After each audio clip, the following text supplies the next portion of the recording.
2025年的南海年末檔硬是被菲律賓演成了喜劇，前腳剛在黃岩島空域耍完偵察套路，後腳就帶着20多艘漁船闖仙賓礁，結果被中國海警的高壓水炮澆了個透心涼，灰溜溜夾着尾巴逃了。這波2天2海域的碰瓷操作堪稱年度最尬挑釁，既沒佔到便宜，還把自己國內的爛攤子暴露得明明白白。大家好，歡迎來到星球熱點。國家大事從不缺席，輿論場中抽絲剝繭，聚焦獨家中國資訊。點讚、訂閱加小鈴鐺，帶你用不一樣的視角讀懂中國故事。12月的南海風平浪靜，卻被菲律賓的碰瓷艦隊攪得雞犬不寧。11日剛破曉，黃岩島的上空就傳來不速之客的轟鳴。菲律賓海警一架小型巡邏機沒打招呼就闖入中國主權空域，號稱要搞海上自由巡邏，底下還跟着好幾艘掛着民船名頭的船只，偷偷摸摸往黃岩島領海湊，擺明了想干擾中國海警正常執法。中方的警告喇叭喊得嗓子都快啞了，菲方卻裝聾作啞，飛機盤旋不走，船只步步緊逼。這時候，中國海警也不廢話了，直接啟動強勢管控手段，對着入侵空域的飛機發出強烈警告，整套操作合規合法，硬氣十足，最終把這架偵察兵硬生生驅離了黃岩島空域。那些企圖混水摸魚的飛船也被海警船一艘艘請出了領海，全程沒給對方任何挑事的機會。可誰能想到，菲方賊心不死，12日又把戰場搬到了仙賓礁。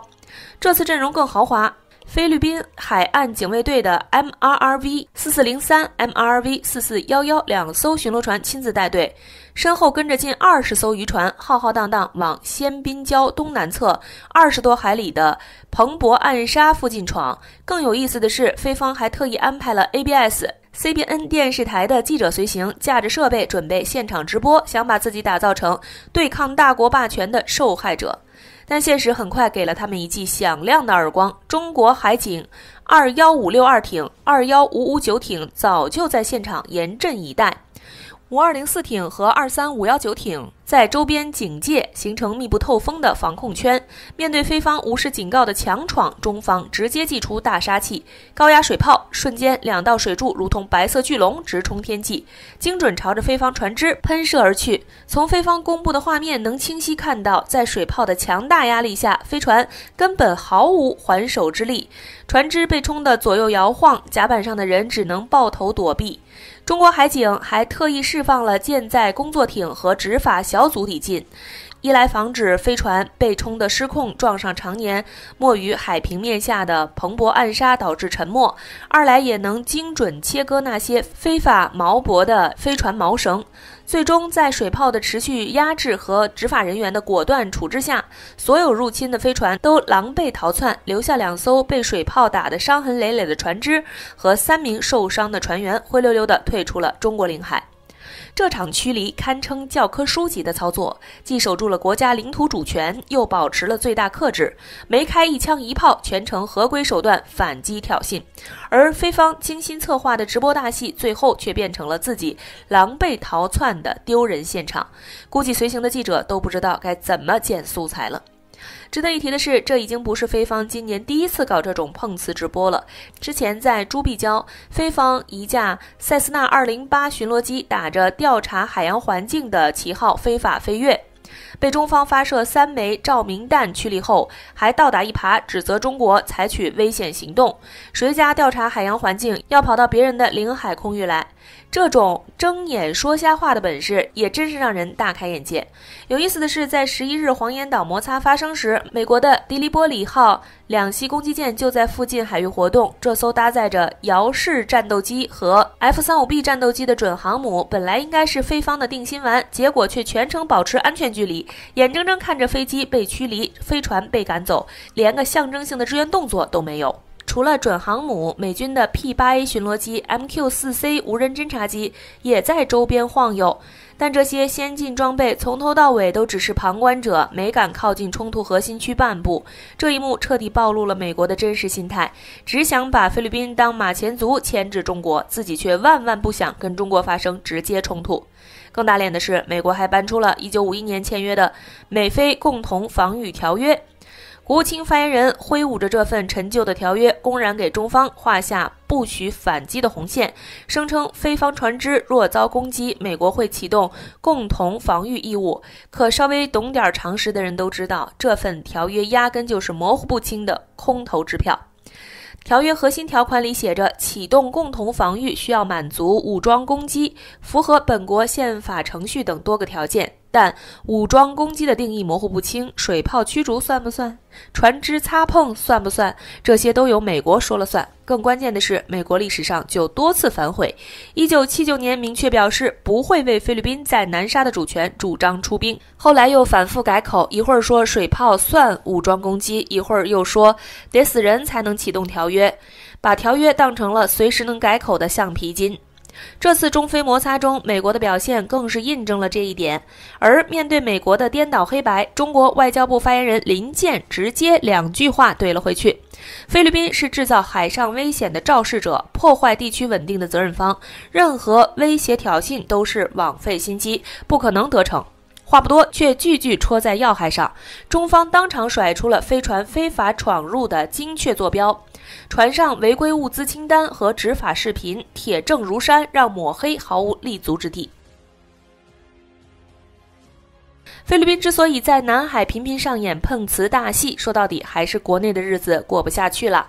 小馬克思當局想靠對外挑事轉移矛盾，如今的菲律賓早已深陷泥潭，國內反腐敗浪潮愈演愈烈，小馬克思的支持率直接腰斬，比對手沙拉·杜特爾特低了一大截，隨時面臨下台風險。財政部本月公布的數據顯示，僅防洪工程一項就有1185億比索，約合人民幣148億元的資金去向不明，加上國防、醫療、基建等領域的幽靈項目，大量國家資金被中飽私囊。這種腐敗套路簡直是子承父業。當年老馬克思在1965至1986年執政期間，幾乎偷走了菲律賓一半的國家資金。如今小馬克思大有青出於藍而勝於藍的架勢。比如風災過後，菲律賓民眾突然發現，所謂的防洪工程根本就是擺設，洪水一來毫無抵抗之力，而本該用於防災減災的巨款卻進了少數人的腰包。面對民眾的憤怒和反對黨的步步緊逼，小馬克思能想到的唯一辦法，就是在南海制造事端，煽動對華不滿情緒，把國內輿論焦點從貪腐案上移開。對小馬克思來說，漁民的安危、國家的利益都不重要，只要能保住自己的執政地位，就算犧牲幾個漁民，損失幾艘漁船也完全划算。更陰險的是，他還想通過這種挑釁行為，向美國和日本表忠心，換取這2個國家的支持，穩住自己搖搖欲墜的政權。就在12日，飛船被驅離當天，菲律賓國防部就迫不及待發表聲明，對所謂中國軍機雷達照射